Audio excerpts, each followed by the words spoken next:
नमस्कार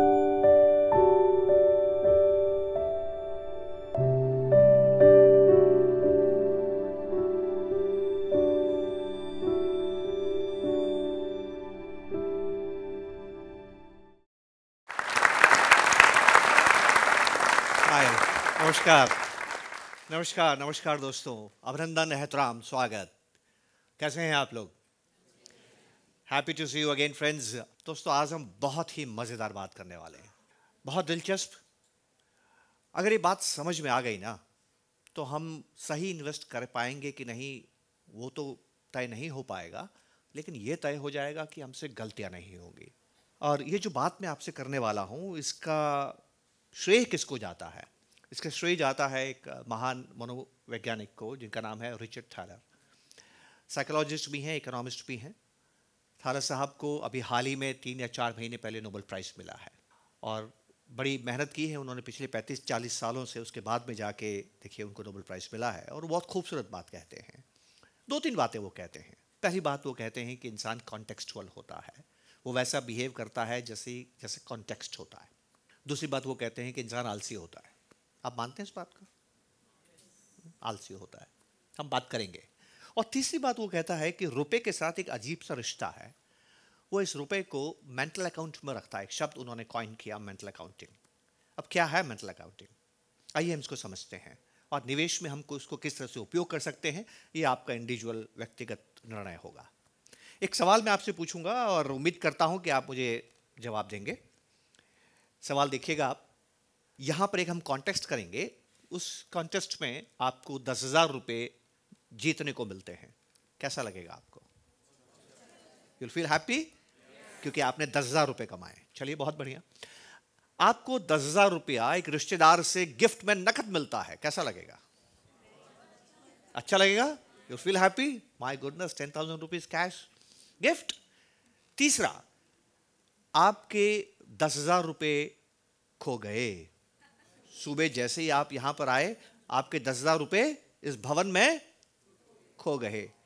और अभी कोई मित्र मेरा यहां पर आता है और स्टेज पे बोलता है कि हमें 10,000 रुपये मिले हैं। किसके हैं? आप कहते हैं मेरे हैं। जो 10,000 रुपये आपके खो गए थे, वो 10,000 रुपये आपको वापस मिल गए। कैसा लगेगा? बहुत अच्छा लगेगा। अभी तक अच्छा लग रहा था, अभी क्या लग रहा है? बहुत अच्छा लग रहा है। तो देखिए, आपको 3 10,000 रुपये मिले हैं। एक 10,000 रुपये आपने कॉन्टेस्ट में जीते यहां पर आके, एक 10,000 रुपये आपके रिश्तेदार ने आपको गिफ्ट दिया, और तीसरा 10,000 रुपया जो आपका था, खो गया था, वो वापस मिल गया।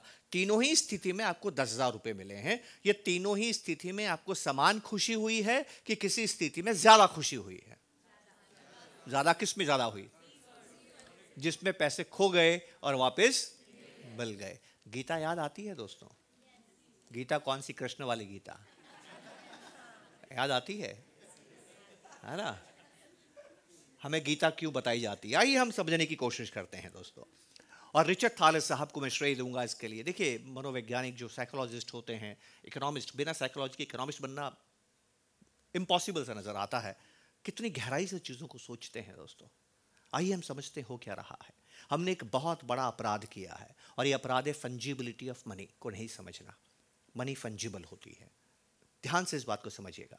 आप कहते हैं कि जो 10,000 रुपये खो गए थे, उसको मिलने में आपको ज़्यादा खुशी हुई, मुकाबले उसके कि जो 10,000 रुपये आपको कॉन्टेस्ट में मिले या आपको रिश्तेदार से मिले। चलिए, मैं ये बात आपकी बात से सहमत होता हूँ कुछ पल के लिए, और ये मानता हूँ कि ये 10,000 रुपये ज़्यादा प्यारे हैं। मेरे थे, खो गए थे, मिल गए, मुझे इनसे लगाव ज़्यादा है। अगले दिन आप बाज़ार में कुछ सामान खरीदने जाते हैं, और आपका बिल 10-10 हज़ार रुपये की 3 चीज़ें खरीदते हैं आप दुकानदार से। एक ही दुकान से खरीदते हैं। आप दुकानदार को पेमेंट कर रहे हैं। पेमेंट करते वक्त आप दुकानदार को कहते हैं, साहब ये 10,000 रुपये लो, जो कि मैं कॉन्टेस्ट में जीत के आया हूँ, पेमेंट कर रहा हूँ आपको। ये 10,000 रुपये दो, मैं आपको पेमेंट कर रहा हूँ, जो मैं रिश्तेदार से मुझे गिफ्ट में मिला है। ये 10,000 रुपया मेरा 10,000 रुपया था जो खो गया था और मुझे वापस मिला है, वो मैं आपको वापस दे रहा हूं। इस 10,000 रुपये के मिलने में जितनी खुशी हुई थी मुझे, उतनी खुशी उन 10,000 रुपये को मिलने में नहीं हुई थी। इसलिए हे दुकानदार, क्योंकि मैं ज्यादा खुशी को सैक्रिफाइस कर रहा हूं, इसलिए इस 10,000 का सामान ज्यादा देना। क्या वो देगा? क्यों नहीं देगा? क्योंकि तीनों ही 10,000 की वैल्यू। तो खुशी अलग क्यों है? तो खुशी अलग क्यों है? कुछ बात समझ में आई दोस्तों? हम भावना के पुतले हैं। फील क्या करते हैं, महसूस क्या करते हैं, फैक्ट क्या है, इससे हमें मतलब नहीं है। फिक्शन में जाते हैं, वास्तव में क्या हो रहा है, और यहीं से गलतियां होनी शुरू हो जाती हैं। निवेश में जो पहली गलती होती है यहीं से होती है। मैं ये नहीं कहता कि मेंटल अकाउंटिंग से आपको नुकसान ही होता है। बहुत बार मेंटल अकाउंटिंग से आपको फ़ायदा होता है। आप जानते हैं क्या फ़ायदा होता है? सेल्फ कंट्रोल होता है आपका, सेल्फ कंट्रोल। पर आप सेल्फ कंट्रोल करने के लिए कोशिश कर रहे हैं, इसका मतलब है कि आप खुद को नियंत्रित करने में ढील ढालें। ये भी बात हो गई उसके अंदर। क्या है ये मेंटल अकाउंटिंग? दोस्तों, मेंटल अकाउंटिंग का मतलब होता है कि आप अपने पैसों को विभिन्न सोर्सेस में बांट देते हैं। ये पैसा यहाँ से आया, ये पैसा यहाँ से आया, ये पैसे बच्चे की पढ़ाई के लिए है, ये पैसा किचन चलाने के लिए है, ये पैसा कमीज़ खरीदने के लिए है, ये पैसा सिनेमा देखने के लिए है। हम पैसों को बांट देते हैं, और जब एक हेड में पैसा खत्म होता है तो दूसरे हेड से पैसा नहीं लेते हैं। अमूमन कंपनियां ये काम करती है। कंपनी में सेवरल हेड्स होते हैं, जिस हेड में एक बजट दिया जाता है, अगर वो बजट खत्म हो जाता है तो दूसरे हेड से पैसा नहीं दिया जाता है। खत्म हो गया, क्योंकि वो अपने कर्मचारियों को, अपने एम्प्लॉयज़ को पर्टिकुलर हेड के एक्सपेंसेस में नियंत्रित करना चाहती है। पर क्या वो कंपनी की जो फिलोसॉफी है वो इंडिविजुअल को भी अपने जीवन में लागू करनी चाहिए? कंपनियां कंट्रोल के लिए करती है, पर क्या हम सेल्फ कंट्रोल करें कि मेंटल अकाउंटिंग में अपने आप को झोंक दें? इससे हमें फ़ायदा क्या होता है, नुकसान क्या होता है, आइए हम थोड़ा समझने की कोशिश करते हैं। एक और बात मैं आपसे मेंटल अकाउंटिंग के बारे में करना चाहता हूँ, और वो बहुत सिंपल सी है कि मेंटल अकाउंटिंग जो है वो एक ऐसा इश्यू है जो कि मेरे को बहुत बड़े वित्तीय और आर्थिक अपराध करवाती है। ध्यान से समझिएगा। आप एक दुकान में जाते हैं, खरीदारी कर रहे हैं, और खरीदारी करते वक्त आपका दोस्त भी आपके साथ में चल रहा है। उसको भी खरीदना है, आपको भी खरीदना है। आप कैश से पेमेंट करते हैं, आपका दोस्त क्रेडिट कार्ड से पेमेंट करता है। दोनों में से खर्चा कौन ज़्यादा करेगा? आपको कैसे मालूम? क्योंकि आप भी यही करते होंगे। तो क्रेडिट कार्ड में खर्चा ज़्यादा क्यों हो गया? मालूम क्यों? क्योंकि जब आप बटुआ जेब से निकालते हैं, नकद निकालते हैं, तो नकद को आप देखते हैं, मेहनत का कमाया पैसा है। उस 10,000 रुपये खोने वाले के मिलने में खुशी क्यों हुई थी? क्योंकि आपको दिमाग कहता है खून पसीने की कमाई है जो खो गई थी और वो वापस मिल गई। तो जब बटुआ निकाल के नकद देते हैं तो वही भावना वापस आती है, खून पसीने की कमाई है। जब आप नकद पेमेंट करते हैं तो दिल दुखता है। क्रेडिट कार्ड से पेमेंट करते तो मालूम ही नहीं चलता है, तो एहसास नहीं होता है। एहसास नहीं होता है तो खर्चा ज़्यादा होता है। मेंटल अकाउंटिंग को समझ लीजिए। आप भावना से पैसे को नियंत्रित कर रहे हैं कि आप पैसे को फैक्ट से, लॉजिकली, रैशनली आप नियंत्रित कर रहे हैं। मुझे मेंटल अकाउंटिंग दोस्तों 2003 में समझ में आई। बहुत ध्यान से समझिएगा, और इससे हमारी गलतियां क्या होती है, इन्वेस्टमेंट में क्या गलतियां होती हैं, बहुत तेज़ी से मैं आपको बताऊंगा। 2003 की मैं बात बताऊं दोस्तों, मुझे समझ में आई पहली बार।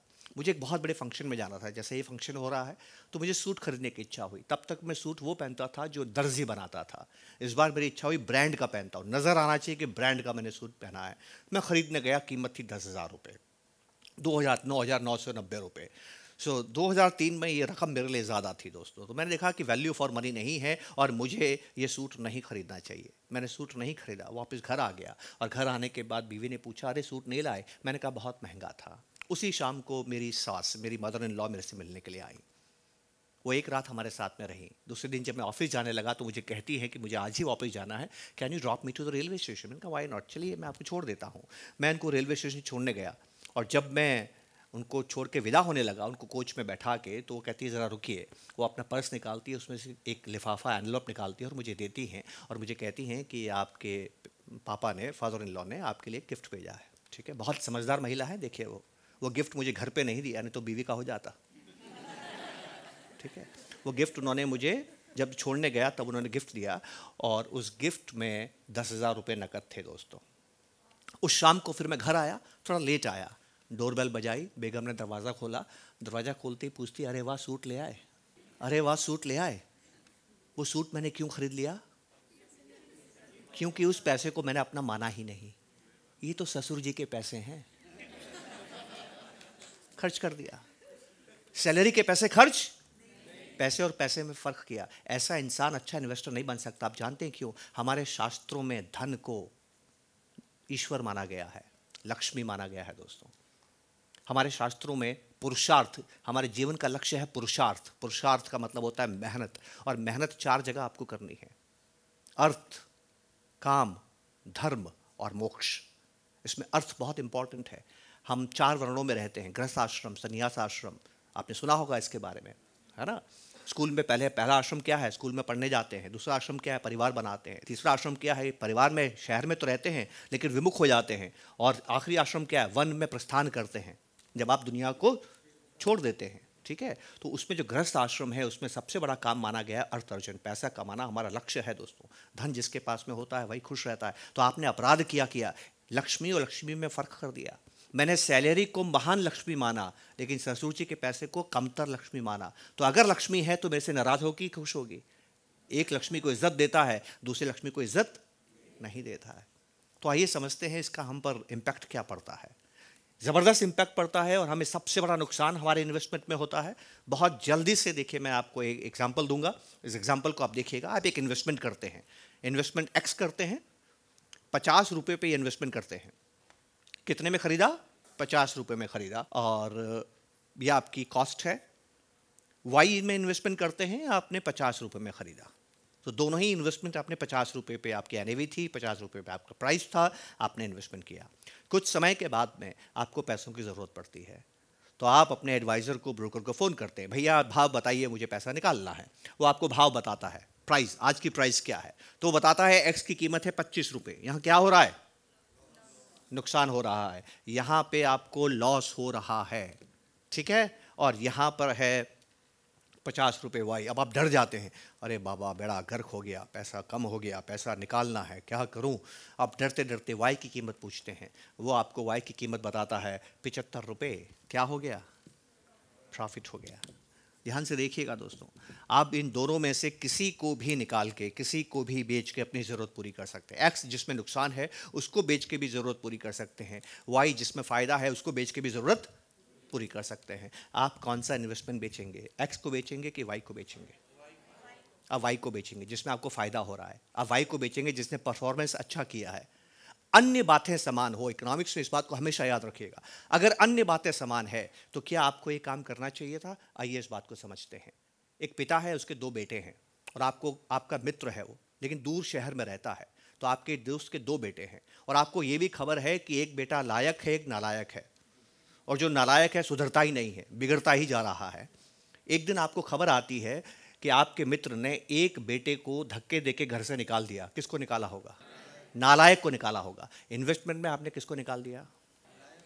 तो क्या ये आप जिंदगी में करते हैं कि जो अच्छा काम करता है उसको निकाल देते हैं? तो आपने क्या किया इन्वेस्टमेंट में? काम करने वाले को निकाल दिया, और जो काम नहीं कर रहा था उसको अपने पास में रख लिया। कभी जाइएगा एनएससी और बीएसए की साइट में, जब भी आईपीओ आते हैं तो आईपीओ में क्या होता है? हर आईपीओ में कामयाब बिजनेसमैन अपनी कंपनी को लोगों में बेचता है। लोग आईपीओ के जरिए उस कंपनी को खरीदते हैं और उसके शेयर धारक बनते हैं, अंशधारक बनते हैं, उतने अंश के मालिक बनते हैं, ठीक है। ध्यान से इस बात को समझिएगा। और उसके बाद में उस शेयर की लिस्टिंग हो जाती है और ट्रेडिंग शुरू हो जाती है।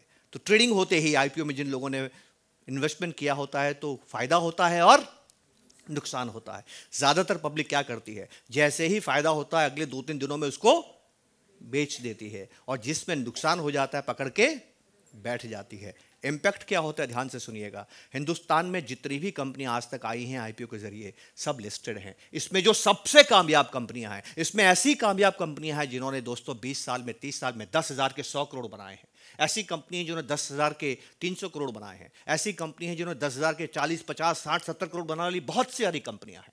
पर पब्लिक के पास वो कंपनियां नहीं है, क्योंकि थोड़ा फायदा होता ही आपने क्या किया? बेच दिया। और बहुत सी ऐसी कंपनियां हैं जहां पर बहुत नुकसान हुआ है, हमेशा के लिए नुकसान हो गया। ट्रेडिंग खत्म हो गई, ट्रेड ही नहीं होती हैं, और आपके चराने अठाने के भाव आ गए उन कंपनी के अंदर। उन कंपनी के शेयर होल्डिंग पैटर्न को जाके देखिएगा, एनडीसी में नजर आएगी share holding pattern. Share holding pattern में देखिएगा, प्रमोटर भी भाग गया होगा, पब्लिक लेके बैठी होगी। तो आपने क्या किया? नुकसान के इन्वेस्टमेंट को पकड़ के रखा और फायदे के इन्वेस्टमेंट को बेच दिया। तो पैसा कैसे बनेगा? ये गलती क्यों हो गई? Mental accounting. आपको एक्स में लगता है ये 25 रुपया तो खून पसीने का था, जब तक ये 25 नहीं आएगा मैं इसको नहीं बेचूंगा, ऐसे कैसे बेचूंगा मैं। और यहां पर क्या लगता है? ये तो मार्केट ने कमा के दिया है, ससुर जी का पैसा जैसे था ना, चलो यार अभी कमा लो, कम हो गया तो निकल जाएगा। दोस्तों, this is mental accounting. Mental accounting करने वाला व्यक्ति रिटायरमेंट का पैसा स्टॉक्स में नहीं, बॉन्ड्स पे रखता है। कितने नुकसान की बात है। मेंटल अकाउंटिंग वाला पैसा 7% के एफडी में पैसा रखता है, 11% की कार उधार लेके आता है ईएमआई पे। देखा है आपने? क्योंकि आपने पैसे और पैसे में फर्क किया है। मेंटल अकाउंटिंग समझिए, लक्ष्मी और लक्ष्मी में भेद मत कीजिए। मनी फंजिबल होती है, एक जैसी होती है। अगर ये समझ गए तो आप कामयाब इन्वेस्टर बन जाएंगे, जीवन में आनंद आएगा। दोस्तों, आपने वक्त दिया इसके लिए बहुत बहुत शुक्रिया। नमस्कार। Thank you. Thank you. ऐसे और वीडियोस देखने के लिए सब्सक्राइब करें हमारा यूट्यूब चैनल। म्यूचुअल फंड निवेश बाजार के जोखिमों के अधीन हैं। योजना से जुड़े सभी दस्तावेजों को ध्यान से पढ़ें।